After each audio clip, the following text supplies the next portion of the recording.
Welcome to Educating the Human Potential, where we explore how to optimize education for a better society with a Montessori perspective. This is the show where we dive into innovative strategies and practical solutions for empowering both learners and educators. My name is Biff Maier, and I'm here with my co-host, Nicole Coman. I'm so excited to get started. Yeah, we came together because we want to help people understand the power that Montessori education offers to the educational world as we identify some of the challenges that people are facing in educational institutions and in our homes as we raise children. And I think what's unique about us is that we are going to be offering different perspectives. We have different training. And so maybe perhaps we can introduce ourselves to our listeners so they get to know us a little bit better.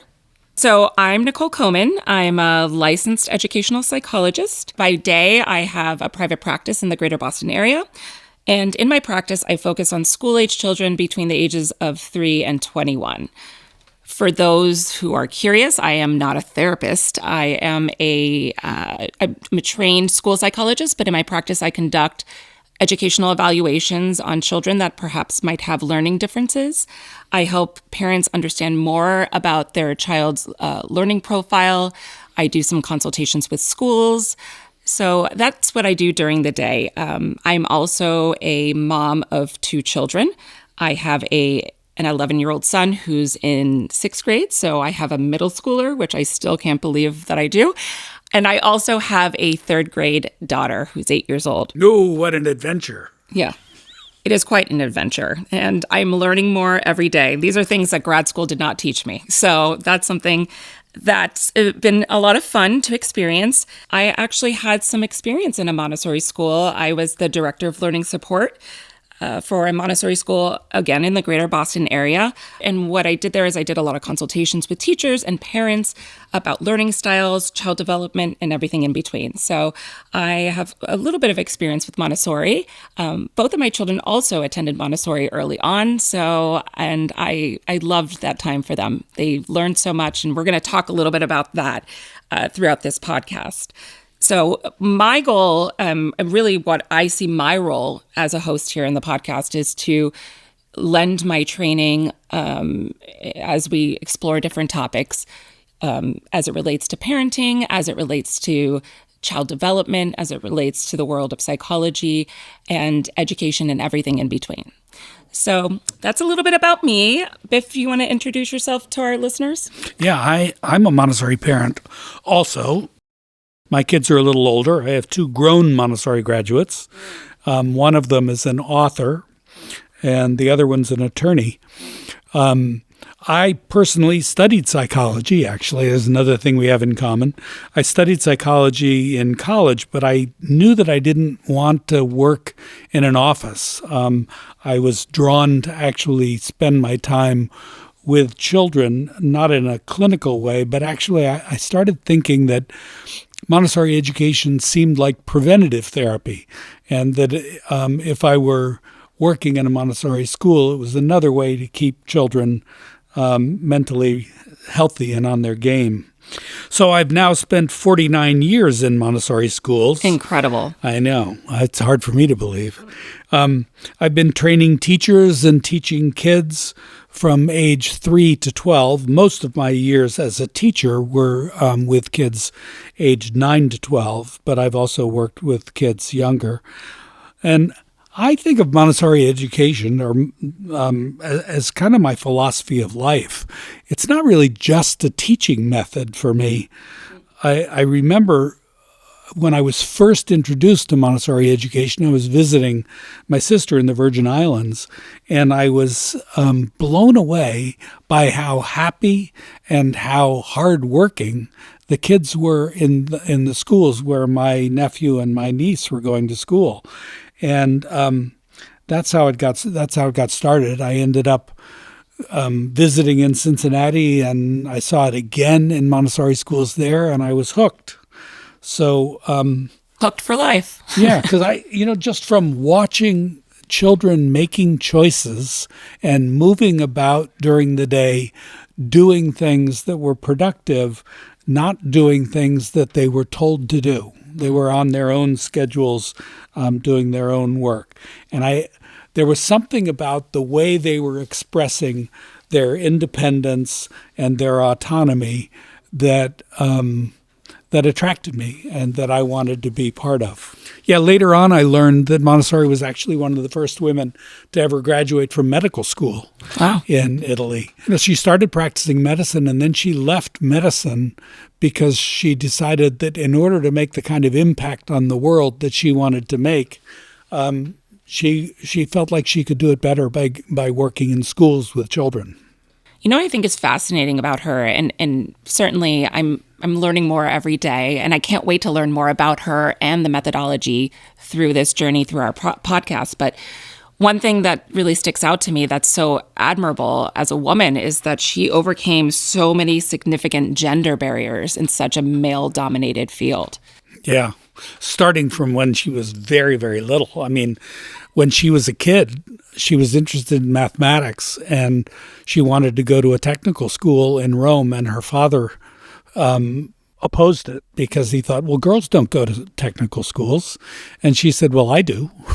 Wow. Unfortunately, she had the support of a very spunky mother who prevailed upon her father, and she went to the technical school and did really well. So, whether she could have pulled that off without the support of her mother, I don't know. But that happened a couple of times. Especially during that time. Yeah. And then she went through the same process when she was applying to the University of Rome. And then she went through the same process when she decided, after studying sciences at the university, that she wanted to go to the medical school. In fact, there are some stories that say that the only reason she got into medical school in Rome is because her uncle had a relationship in the Vatican. He was a member of the faculty at the Vatican, so he knew he had the ear of the Pope, and he might have put in a good word for Maria and gotten her into medical school. We don't know for sure, but it's certainly a possibility. I'd like to think that's true, because that's pretty incredible. Well, I'd like to think it wasn't necessary, but it seems to have. Well, that also, but I think during that time, she really needed some backing in that one, so. All right, Biff, let's talk about the title of our podcast, Educating the Human Potential.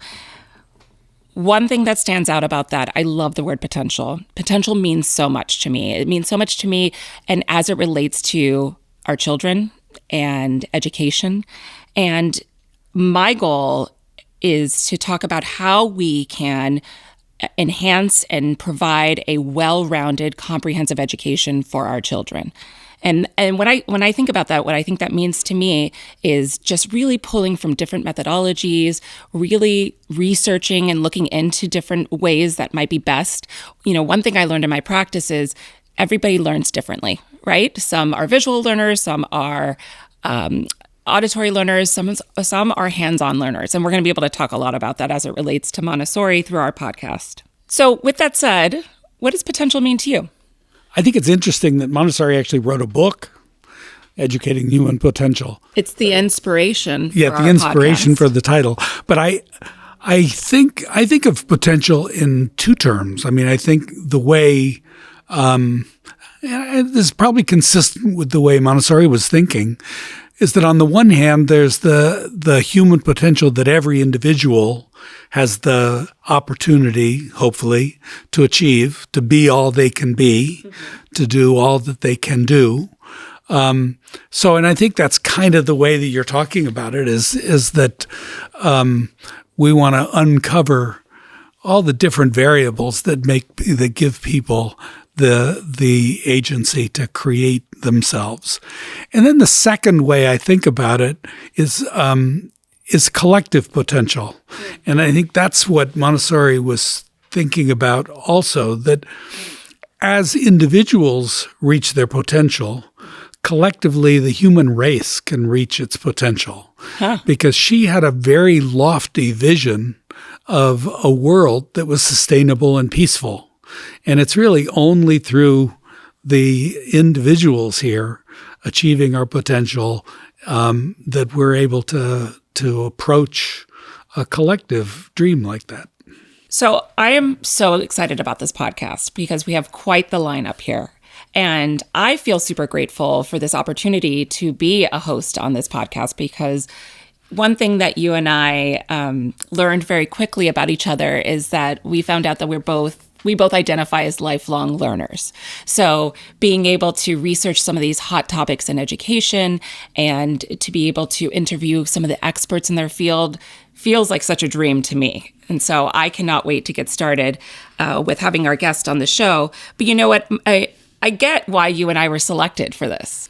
Often people ask each other, if you could have dinner with one person or two people, who would that be? And this is our opportunity to have that dinner together with all these other people. All these fascinating people that are going to teach us. And just together. Yeah. Sometimes just the two of us. Yes. But the idea is that, we have these opportunities for conversations about human potential. And that's a heady opportunity. In addition to that, one other exciting thing about this podcast is that we get to break down what it means to be truly an authentic learner. And so we'll be, like we said, we're going to be bringing in guests to answer some of these big questions, share their expertise, and then share them with our listeners. So for our listeners, this is our initial episode. This is our introductory episode. So I want to give them a little bit about what they might be taking away from this podcast. This is not strictly a Montessori podcast. And I think that might be confusing to some of our listeners. We will certainly be bringing in Montessori when it's relevant, but our discussions will touch on topics that matter to a variety of people, to parents, to educators, and anyone interested in learning more about how children grow and develop. The hottest topics in education today is what we're planning on touching on it during this show. Well, I think it says everything that we're talking about potential. So I'm hoping that as a result of listening to this show, people have more hope and more intention to express a potential that we haven't yet reached. Mm-hmm. So I think it's an optimistic and intentionally hopeful show together. So one fun thing we're doing with this show is we want it to be interactive with our listeners. We want to hear from them. So we are going to open it up at the end of each episode for our listeners to send in suggestions about topics that we should be covering during our show, or people experts in the field in whatever topic that we should be having conversations with. Please send your suggestions to humanpotential@amshq.org. We'd be happy to share your messages on our podcast, and we're going to do your best to answer your questions and hopefully get some of those people or these topics on our show. All right, my friend, we are about to embark on quite an adventure with this show, and I'm looking forward to it. Yes, this will be truly an adventure. So till the next time.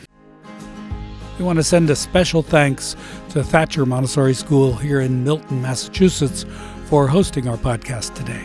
To learn more about Montessori, visit amshq.org/Montessori. Today's episode is sponsored by TriNet. TriNet offers comprehensive HR solutions specifically designed for the education sector. Their services include payroll processing, benefits administration, risk mitigation, and compliance support, enabling schools and educational institutions to focus on their core mission. With TriNet, managing HR becomes seamless, allowing educators to dedicate more time to teaching and supporting students. To find out more, visit trinet.com/AMS.